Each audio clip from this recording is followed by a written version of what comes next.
everyone, I'm kateschwanke and welcome back to my kitchen for another delicious recipe. If you guys want to see more recipes that I've done on my channel in the past, I will link them right here for you. Today we are making cafe Rio pork with cilantro lime dressing, and this recipe, you guys, is so amazingly delicious that I couldn't wait to share it with you. I've actually had this recipe for quite a while, about 10 years now, and it was given to me by a fellow military wife at the time. So I'm actually not sure where it originates from, but if you know, please drop it in the comments below and I will make sure to credit the person who's the original recipe owner. So there are actually two parts to this recipe. There's the cilantro lime dressing and the cafe Rio pork. And the cilantro lime dressing with this recipe is to die for. So I highly recommend that you watch this entire recipe so you can get the full flavor factor, because trust me, it is delicious. The full recipe for both will be in the description below. So let's start with the electronics you're actually going to need to make this recipe. You're definitely going to need a crock pot. You will need a food processor and a hand mixer. The cilantro lime dressing is something that you are going to want to make the day before you actually start the cafe Rio pork. So this is a two-part type of recipe. So you'd be making this the first day and the cafe Rio pork the next day. So let's start with the ingredients we're going to need for the cilantro lime dressing. The first thing you're going to need is a Buttermilk ranch packet. You can find these at Publix and Walmart and places like that.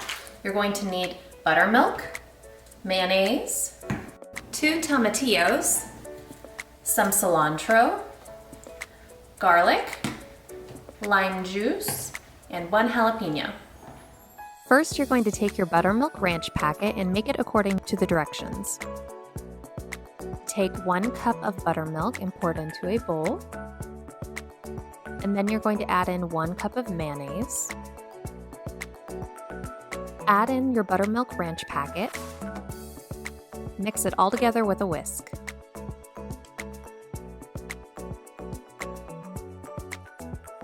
Next, it's time to make the filling for this amazing dressing. First, you're going to cut up all of your tomatillos and add them into your processor. Now it's time to add the jalapeno. Make sure you cut and seed your jalapeno before you add it into the food processor. You want to make sure that all of those seeds are gone and not anywhere to be seen. Then you add it to the food processor.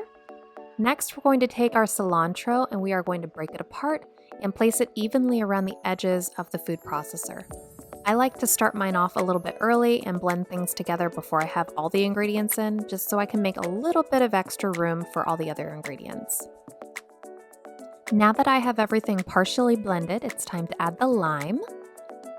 This is the part that makes it so good. And then add a few drops of garlic into it, and now you're ready to puree. If you don't already own a Ninja food processor, I highly recommend them. I will be leaving links in the description below for everything you guys see here.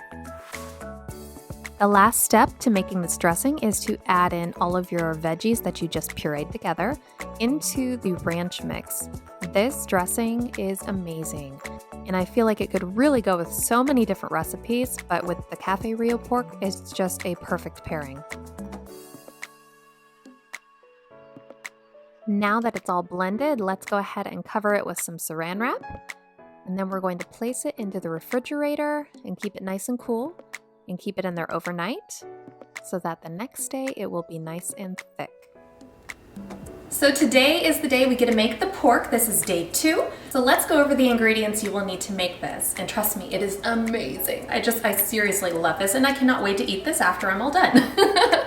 So the first thing you're going to need is 3 to 4 pounds of pork butt or shoulder. Now I actually have a very good size one here. I think this one's about 8 pounds, so I'll probably cut it down to make it more of the right size for my crock pot and for my family, and save the rest for another time. You're also going to need 2 cans of mild red enchilada sauce, a can of Coke. I have a very small bottle here. I'm going to cut down a little bit.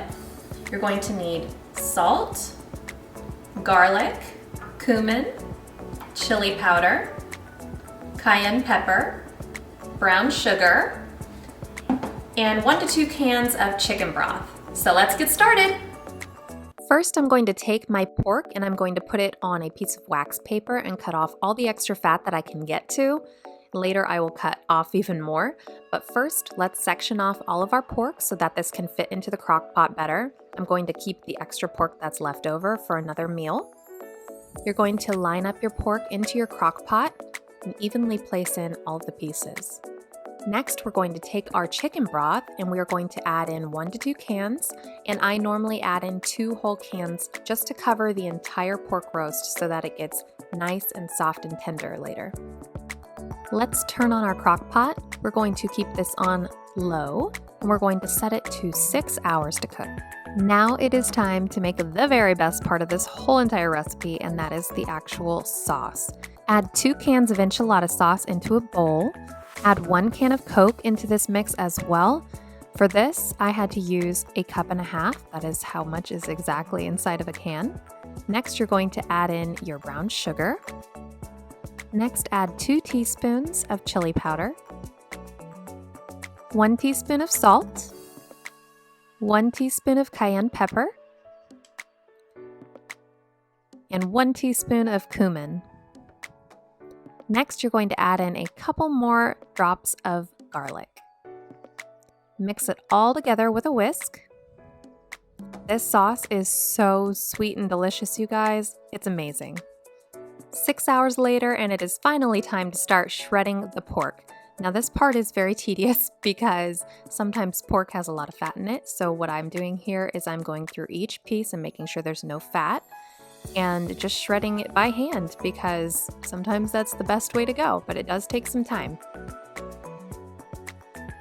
Next, after it's all shredded, I like to put it into a bowl and use my hand mixer to just tenderize it a little bit more and pull the pieces apart even better.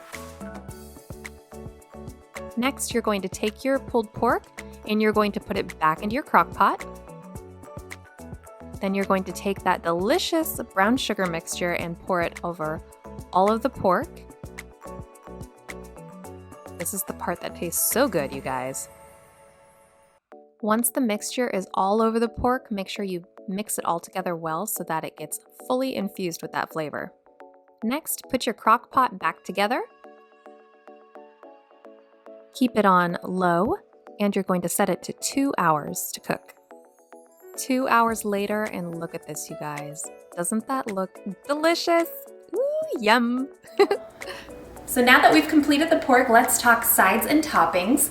You're definitely going to want to use these. One of my favorite toppings with this is a little bit of salsa on top. It's delicious, and I highly recommend it. You also want to do some lettuce. You can do shredded lettuce like we do, or you can do regular. My husband really likes to use different colored peppers in his, so finely chop those up and put them on top, and he loves that. You're also going to want some flour tortillas as well as some cheddar cheese. So let's start building our tacos.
I hope you enjoyed this recipe and found it helpful. If you did, please give it a big thumbs up and definitely subscribe to my channel while you're here if you're new. If you tried this recipe and you love it, please comment down below letting me know what you thought. And don't forget to share it. Thanks for watching.